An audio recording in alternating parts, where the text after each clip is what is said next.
Howdy, gang, and welcome once again to the Duct Tape Studios.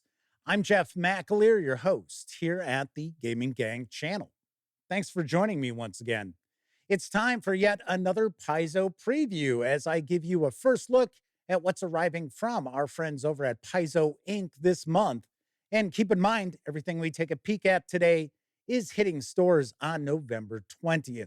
It's also important to keep in mind that my friends over at Paizo Inc. were kind enough to provide me with these review copies, but neither I nor anyone else affiliated with the Gaming Gang has received any other sort of compensation for me to share this coverage with you. These days, it's important you know that. So the first thing we're going to take a peek at is the first of two Flip-Mat releases. And yes, I'm talking about the Pathfinder Flip-Mat Occult Dungeon, which is going to carry an MSRP of $19.99. You can grab just the PDF for $9.99. First thing we'll do here is get the shrink wrap off. And you're probably tired of hearing me talk about these flip mats and using them for things other than just role-playing games.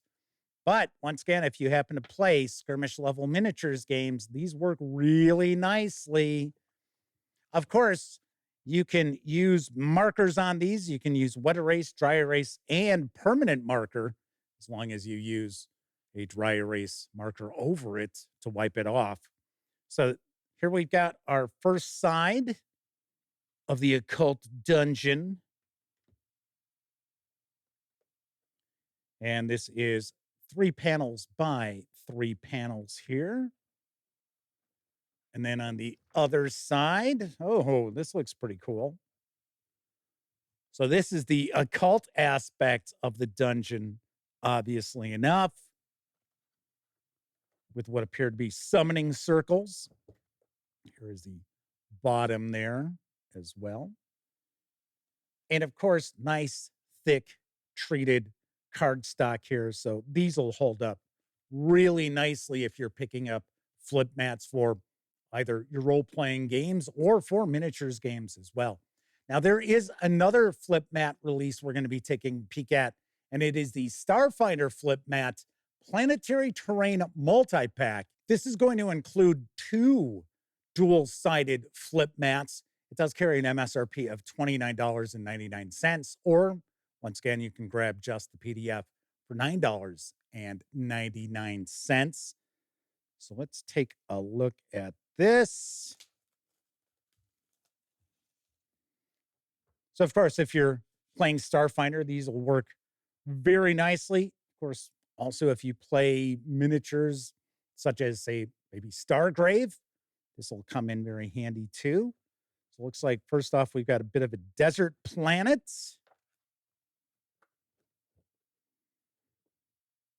Looks like we've got some elevation changes here. So it looks like we've also got some pathways that the players can follow. So that's this side. Then it looks like we've got snow on the other.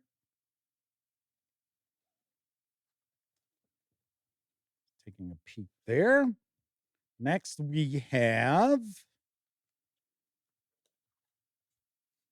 This looks kind of wild.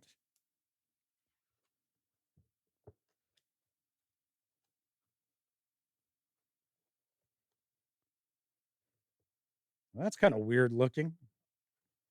Looks like various different platforms that are floating. And then we have a moonscape.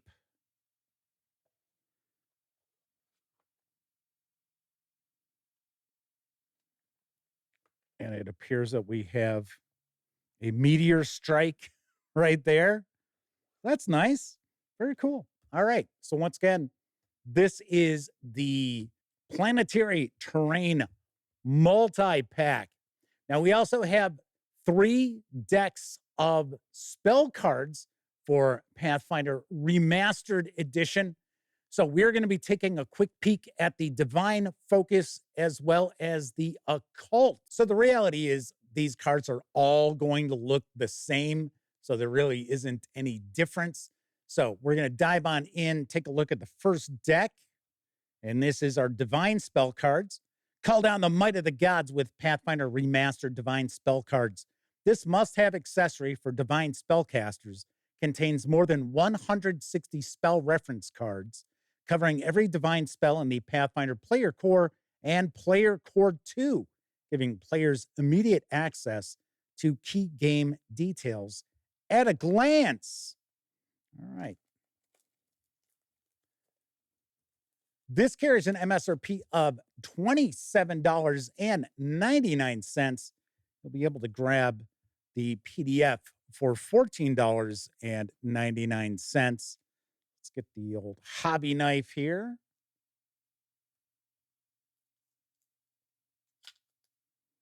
So all of the cards are going to have the cleric image as the backing. And these are always broken up by the spell levels. So we get some instructions. So we're going to cantrips. Got the bullhorn. Just kind of show you what these look like here. Detect magic. This one actually doesn't have a backing on it because it takes up both sides. Just kind of give you an idea of some of these. Divine Lance, Forbidding Ward, Guidance, Haunting Hymn, Know the Way. So as an example, Know the Way is going to show us all the keywords. Cantrip, Concentrate, Detection, Manipulate. We see that it's a cantrip 1. We're also going to see how many actions it's going to take to cast this. The traditions, Divine, Occult, Primal. In your mind's eye, you magically reorient yourself. You immediately know which direction is north if it exists at your current location, and you can choose a location you are at within the last 24 hours and learn what direction it lies. Forbidding Ward. You ward an ally against the attacks and hostile spells from the target enemy. The target ally gains a +1 status bonus to armor class and saving throws against the target enemy's attacks, spells, and other effects. We'll also see the heightened versions of these spells too. So here at 6th level, version of the cantrip actually provides a +2 bonus. So just to give you a peek at these various different spells, very cool. So as I mentioned, this one has 160. So as far as our focus, see what we've got with our focus spells. This has 220 spell reference cards from Pathfinder Player Core and Player Core 2. One of the really nice things about these cards is you can hand them out to the players as a game master, and that way you can offload some of the heavy lifting as far as their magic spells go. So you can focus on actually running your adventures. So we also have Occult. Now with the focus, this is $27.99, and you can get the PDF for $14.99. Now the Occult spells have quite a few more. There are 240 spells. And this, once again, is going to have the Occult spells from the Player Core and Player Core 2. This carries an MSRP of $32.99. And, of course, the PDF, $14.99. Next up, we're going to take a first look at the latest chapter in the Triumph of the Tusk adventure path for Pathfinder. And, of course, it is adventure path number 208. Hoof, Cinder, and Storm. It's written by David Schwartz and Shay Snow, with additional writing provided by Leo Glass and Rudvade Verk. And this 90-page softcover will carry an MSRP of $29.99, or you can grab just the PDF on November 20th for $19.99. Now, of course, Sammy has reviewed the first chapter in this adventure path. If memory serves correctly, she gave it a 7.5 out of 10. She felt it was a nice kickoff to this new adventure path. This adventure path is orc-centric as well. So let's take a look at the back here. Though they traveled to Belkzen as dignitaries to a harsh land, the PCs have proven their strength and earned a place on Belkzen's war council. Now they must protect the Aurochs herds that feed a nation, overturn a tyrannical coup in a city of 7 mines, and clash with invaders hoping to capitalize on Belkzen's moment of weakness as the ancestor storms continue raging overhead. Hoof, Cinder, and Storm is an orc-focused Pathfinder adventure for 4 6th-level characters. This volume also includes an overview of Shoanti culture, a series of exciting side quests in Belkzen, new magical items, terrifying creatures, and more.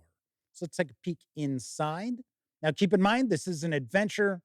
So if you're a player, you might want to close your eyes because there are going to be some spoilers here, even though I am opening this up for the first time.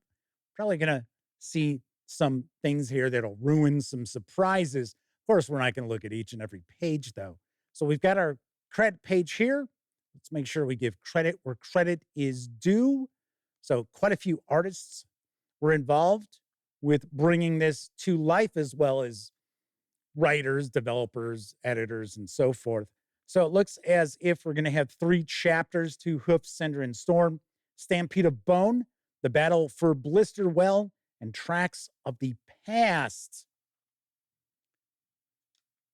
Does Belkzen need heroes? So we've got our advancement track. Your PCs are going to start off right around 6th level coming out of the Resurrection Flood and should reach 9th level by the time they complete this adventure. So I'm going to give you a little synopsis for each of the chapters, and then we'll kind of take a peek.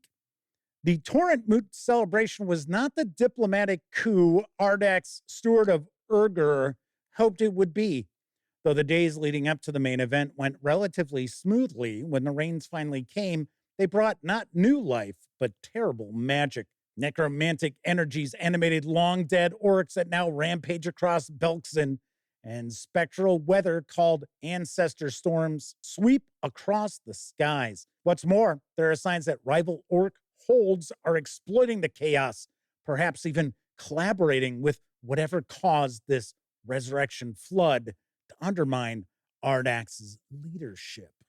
Well, well, well.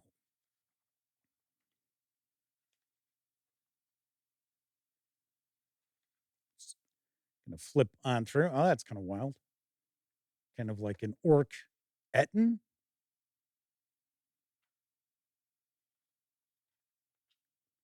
Then we get the battle for Blisterwell. Once the Auroch herds are safe, the PCs can return to Urgur with the other scouts and ambassadors from the Storm Screamers with no immediate threats to deal with. The player characters have some time in the city to buy, craft, and sell items or to perform other downtime activities. This is also an excellent opportunity to show how Urgur's inhabitants view the player characters in an increasingly positive light. So I'm going to take a guess that we're going to have a variety of very short kind of side quests here that the player characters can engage in. And then it looks like we're going to have some big set piece battle.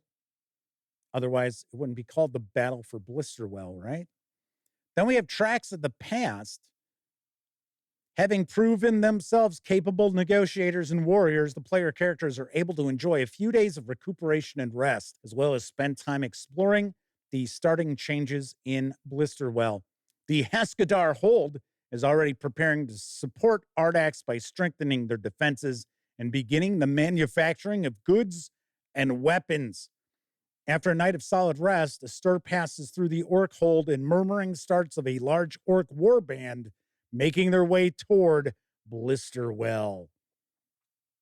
All right.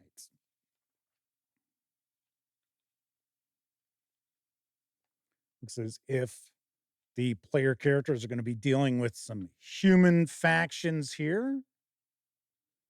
And then, of course, the orc factions. And then we've got Belkzen operations. So looks like these are short little set pieces, some encounters It's like their jobs. Freeze and Fauna. This side job is suited for 7th level characters. This is presented near the Algid Wastes in northern Belkzen. You can use Starfinder Flip-Mat Ice World to represent both Ice Tooth Hold and Nashisha's Cavern, or use your own map. Then we have Claws of Moon and Sun. So we are going to get into some information about the Shoanti, which look like they are humans. And we get into our adventure toolbox, which actually looks like we'll have quite a few pages devoted to this. So we've got some new gear. And then we're going to jump on into our bestiary. Storm Spirits, the One-Eye Phantom, the Moon Stalker. Then we get into our major NPCs. It's like we've got one. Yep, looks like we've got one. All right. And then it tells us what's coming next month in Destroyer's Doom. The PCs infiltrate an enemy city, sabotaging its defenses before their allied army arrives to end Belkzen's conflict. Bum, bum, bum. Then we got War of Immortals. We've got an ad for that. Sammy just reviewed this, so you might want to check that out. She really liked this a lot. So that is just a quick peek inside Hoof, Cinder, and Storm, which is chapter 2 of the 3-part Triumph of the Tusk adventure path for Pathfinder. Then we're going to wrap up with the eagerly anticipated Pathfinder Lost Omens Divine Mysteries, which is going to delve into the various different deities of the Inner Sea and Galarian at large. This is written by a slew of authors, so I'm not going to read through all of them because we'd be here for about 5 minutes and you'd listen to me just mispronouncing name after name. This 327-page hardcover is going to carry an MSRP of $79.99, or you'll be able to grab just the PDF for $29.99. A lot of folks really looking forward to Divine Mysteries. So let's take a look at the back here. Test your faith. Gods are unknowable beings, but their influence is exceedingly evident. Worlds rise and fall through the will of the gods, and it's through their followers that the greatest miracles are born. Pathfinder Lost Omens Divine Mysteries takes a look at all things divine, from learning what it takes to become a god, to how gods grant power to their worshipers, and even the ways a god might die. This tome offers everything the would-be faithful could want. The book also includes details on hundreds of gods and philosophies common throughout the Lost Omens setting, and exciting character options for adventurers of all types, regardless of their divine gifts, so you can take up the weapons and magic of your god. Sweet. Once again, we're not going to take a look at each and every page, but let's get a good feel for what we're going to find inside. So first of all, here's our credits page. And as I said, there are loads of authors who were involved in the production of this, loads of artists as well.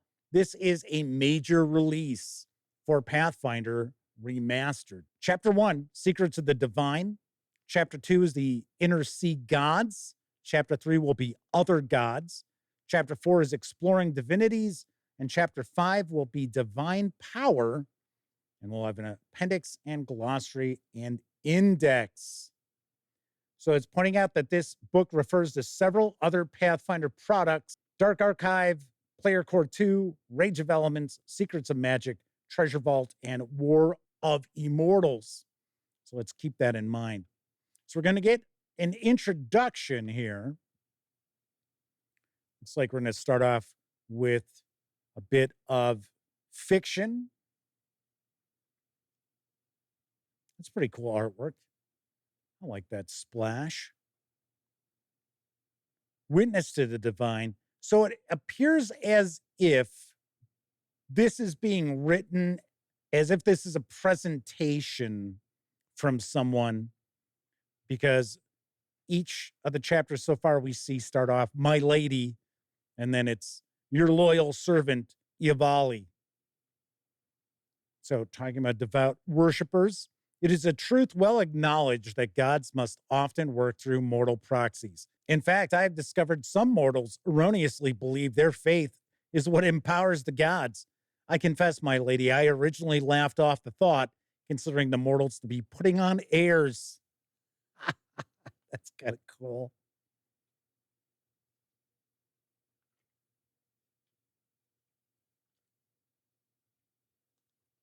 So it looks as if we've got some artwork for various different deities here. So we're going to get into the inner sea gods.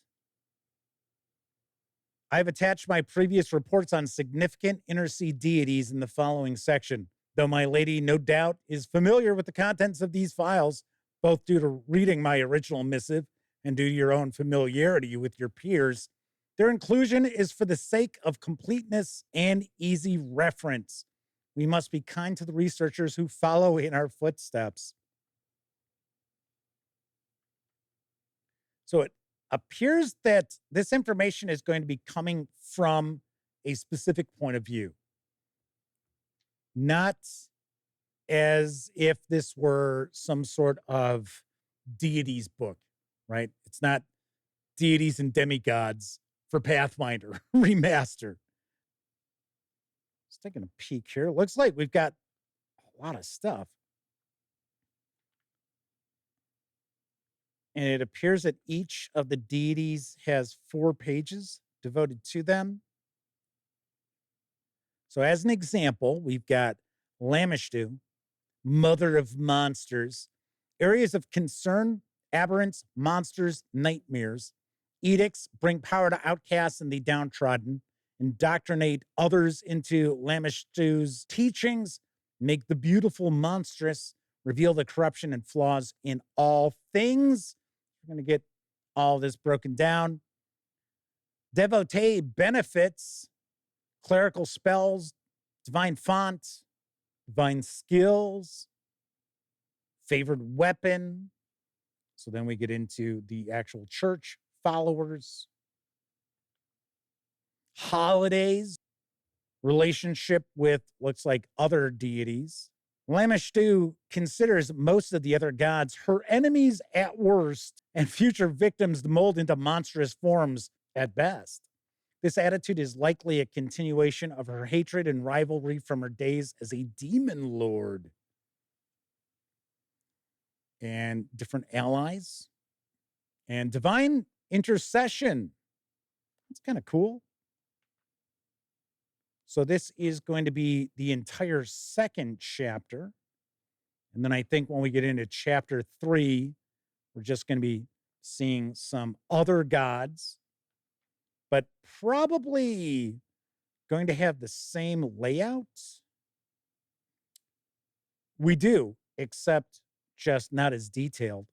So it looks like we're getting 1 page devoted to these. I like the artwork. Pretty solid throughout. Kazutal. Kazutal, also known as Mother Jaguar or Lady Jaguar, is an old deity revered for thousands of years on the continent of Arcadia. Ages ago, she was worshipped in the Razitlani Empire as a goddess of might and protection in war.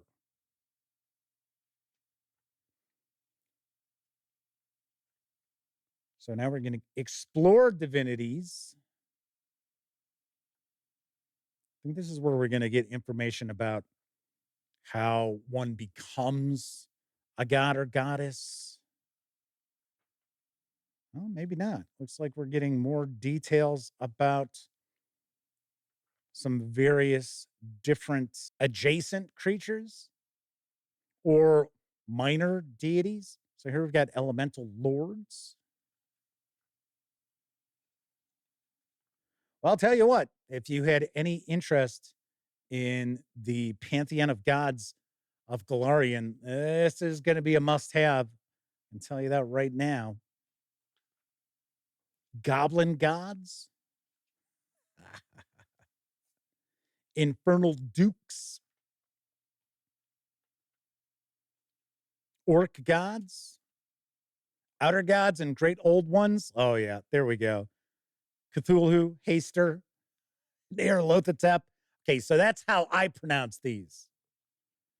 Been running Call of Cthulhu for over 40 years. That's just how I've always pronounced them. I know. This is really interesting. Of course, keep in mind, Sammy is going to have a review of Divine Mysteries as well as Hoof, Cinder, and Storm. I'm not sure if we'll see the reviews prior to these going on sale. Fingers crossed on that. But she does have the PDFs of these.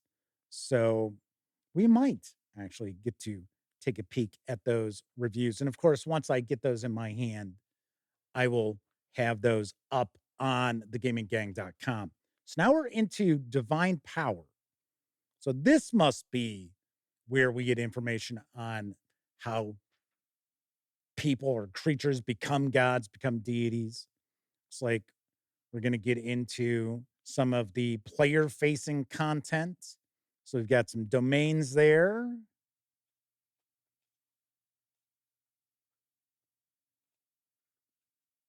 Champions of Faith.